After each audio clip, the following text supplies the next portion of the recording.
Sa lingguhang PSA Forum kanina, kumpiyansang sinabi ni ABAP Executive Director Ed Picson na malaki ang maitutulong ni Irishman Kevin Smith sa kampanya ng Philippine boxing team sa mga international competitions. Palitan ng knowledge at iba't ibang boxing methods, ang ilan lamang sa mga inaasang may babahagi ng bagong consultant sa mga national coaches. Sa panayam ng PTB Sports, umaasa si Smith na magiging magandang pakikipagpalitan niya ng kuro-kuro sa mga ABAP coaches para na rin sa ikauunlad ng amateur boxing sa bansa. Sa panig naman ni National Coach Ronald Chavez, tiwala siya na malaki ang maitutulong na eksperyensa at talino ng Smith sa mga Filipino pugilists.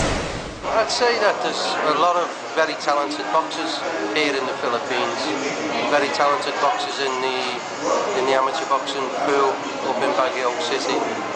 The coaches are very good. It's just a case of maybe getting some more exposure at international level, getting more comfortable in different environments, travelling, performing in different countries, and I don't see any reason why they can't, achieve great things in the future as long as they get the right support. Malaki ang may tutulong din sa Pilipinas boxing dahil alam naman natin si Kevin dating boksingero at marami ring natapos sa education. Siguro malaking bagay din siya sa akin at maganda siguro may tutulong yan sa amin kung magtuloy-tuloy siya dito sa atin. Para sa PTB Sports, Robert Belen, Telebisyon ng Bayan.